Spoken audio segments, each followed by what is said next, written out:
খালাকাতুল জিন্না ওয়াল ইনসা ইল্লা লিয়াবুদুন। ইবাদত করার জন্য কয়টা জাতি? চারটা না, মানুষ আর জিন। এখন সমস্ত মাখলুকের ভিতরে উত্তম গঠন দিয়েছে কাদের? কারণ কি আদম আলাইহিস সালামকে তৈরি করার জন্য ওয়াজ কিন্তু শেষ। ফেরেশতাদেরকে বললেন মাটি আনো, সালাসু মিয়াতু ওয়া সিত্তুনা মাসিলাম মিনাত তুরাব। ফেরেশতারা দুনিয়ার জমিনের 360 জায়গার মাটি জমা করে, তার উপরে রহমতের বৃষ্টি হয়। এই মাটির দ্বারায় আর পানির দ্বারায় খামির বানানো হয়। ফেরেশতারা বাবা আদমের বডি তৈরি করে। বডি তৈরি হওয়ার পরে আল্লাহ পাক বলে ফেরেশতারা সরো, আমি নিজে আমার আদমের মুখমণ্ডল তৈরি করব। এই জন্য ভাই সবকিছু ফেরেশতা বানায়, হাত, পেট, পিঠ, মাথা সব চেহারাকে বানায়। এই জন্য জাহান্নামীরা যদি জাহান্নামে ঢোকে, চেহারায় আল্লাহর কুদরতি হাত লাগার কারণে কারোর চেহারায় আগুন ধরবে না। সুবহানাল্লাহ। পুইলে কয়না হবে, আঙ্গারের মতো কালো হবে, কিন্তু চেহারায় আগুন ধরবে না, কারণ ওই চেহারায় হাত লেগেছে কার? আল্লাহ। শেষ কথা, আদম আলাইহিস সালামকে বানানোর জন্য কয় জায়গার মাটি? এই ওয়াজ করলে অনেকে বলবে হুজুর আবার কোনতে করছে। এটা মিশকাতের হাদিস, ইবনে মাজার মূল হাদিস। রাসূলুল্লাহ বলতেন আদম আলাইহিস সালামকে তৈরি করার পরে কিছু মাটি বেঁচে গেল। আপনারা মসজিদ বানাবেন, 10,000 ইট, মসজিদ কমপ্লিট হবে, কিছু ইট থাকতেও পারে, কিছু লাগতেও পারে। কথা বলেন না কেন? যদি কিছু থাকে পুকুরের ঘাট পাঁচিলে কাজে লাগাবেন, তাই তো আমরা করি। আদম আলাইহিস সালামকে তৈরি করার পরে যে মাটি বেঁচে গেল, ফেরেশতারা বললেন আল্লাহ মাটি যেখানে সেখানে রেখে আসি। আল্লাহ বলছে 360 জায়গার মাটি তো খামির করা, এখন তো মাটি সব কি, তা কি করবো আল্লাহ? আল্লাহ বলছে এই মাটির দ্বারা আমি সর্বশ্রেষ্ঠ গাছ তৈরি করব। সুবহানাল্লাহ। সর্বশ্রেষ্ঠ গাছ কোথায় আছে? সূরা দাহার বা সূরা ইনসানের 1 নম্বর আয়াত, হাল আতা আলাল ইনসানি হিনুম মিনাদ দাহরি লাম ইয়াকুন শাইয়াম মাযকুরা। এই আয়াতের ব্যাখ্যা আছে তাফসীরের ভিতরে ইবনে মাজার হাদিস দিয়ে।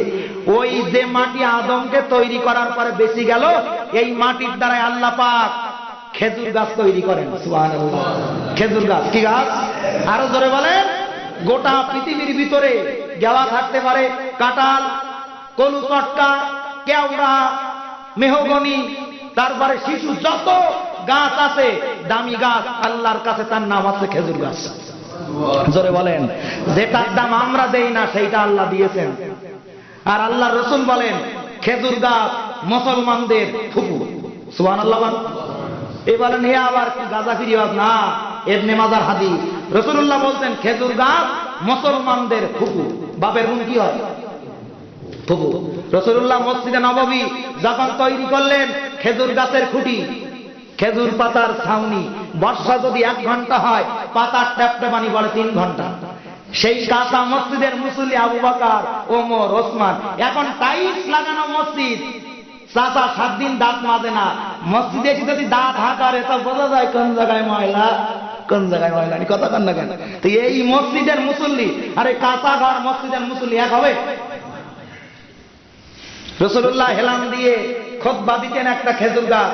মেম্বার তৈরি হওয়ার পরে রাসূলুল্লাহ বলতেন এটাকে সাইড করো। জুমার দিন নবীজি খুতবা দিচ্ছেন, মসজিদের ভিতরে কান্দনের আওয়াজ। নবীজি বলছে কে কাঁদে? সাহাবারা বললেন হুজুর কেউ কাঁদে না, ওই যে খেজুর গাছে আপনি হেলান দিতেন ওই খেজুর গাছ কাঁদতেছে। সুবহানাল্লাহ বলেন। যাকে হাদিসে বলা হয় উস্তুনে হান্নানা, নবীজি বলছেন সে আমার বিয়োগে কাঁদতেছে, কারণ আজকে তো আমি নবীর পিঠ তার গায়ে। তোমরা তাকে দাফন করো, কিয়ামতের ময়দানে বিচারের পরে আমি নবী যে জান্নাতে, এই উস্তুনে হান্নানা খেজুর গাছ সেই জান্নাতে। তাহলে আপনারা বলেন দামি গাছের নাম কি? খেজুর গাছ। বড় আলেমদের কাছে জানবেন। এখন যদি বলি দামি গাছ চিনলাম, কম দামি গাছ কি? আপনারা একটা বলেন দিন, যদি লেগে যায় বলেন। দামি গাছের নাম কি? খেজুর গাছ। কম দামি গাছের নাম কি? মিশকাতের কিয়ামত চ্যাপ্টারে হাদিস আছে, ইল্লাল গরকদা ফাইন্নাহু মিন শাজারাল ইয়াহুদি। গরকাদা কিয়ামতের আগে ফায়াকুলুল, আমার মনে আসছে, ফায়াকুলুল হাজার ওয়াস হাজার, কিয়ামতের আগে সমস্ত গাছে সমস্ত পাথরে মানুষের সঙ্গে কথা বলবে, ইয়া মুসলিম, হে মুসলমান আল্লাহর বান্দা, হাজা, আমি কথা বলি, তোমার পিছনে খালবি লুকায় আছে ইহুদি, তাকে ধরো, ফাকতুলুহু, ইহুদিকে হত্যা করো, ইল্লাল বারকাদা, সমস্ত গাছে মুসলমানদের বলবে শত্রু ওই, শত্রু ওই, ইল্লাল বারকাদা, গরকাদা নামক গাছ কথা বলবে না। নবী আমার বলেন ফাইন্নাহু মিন শাজারাল ইহুদি, এই গরকাদা নামক গাছ ইহুদিদের গাছ। এই গরকাদা মানে বাবলা গাছ, ঠিক আছে? এই জন্য নবী বলেন এই বাবলা গাছ যদি হয় তাকে মেরো না, তবে শক্ত কাজে তাকে লাগাও। এই জন্য আমরা মুসলমানেরা গরুর গাড়ির চাকা, নাঙ্গলের ইট, আর যদি না হয় ভাটায় ঢুকাই দে। সুবহানাল্লাহ কোন। তাহলে দামি গাছের নাম, আরে বাড়ি বন্ধ যাবে তো খেজুর গাছ, আর কম দামি গাছ বাবলা গাছ।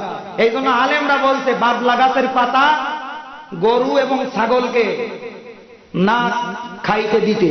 যে গাছ মুসলমানদের বিরোধী, ইহুদিদের পক্ষ নাবে, সেই গাছের পাতা খেয়ে যে গরু ছাগল দুধ দেবে, এটা মুসলমানদের খাইলে ইমানের ঘাটতি হবে, সাবধান। খাওয়াবেন তা, খাওয়ানি যাবে না তা বলছি। যে গাছ ইহুদিদের পক্ষে সাপোর্ট করবে, সেই গাছ মুসলমানদের শুভ হতে পারে। কথা বলেন।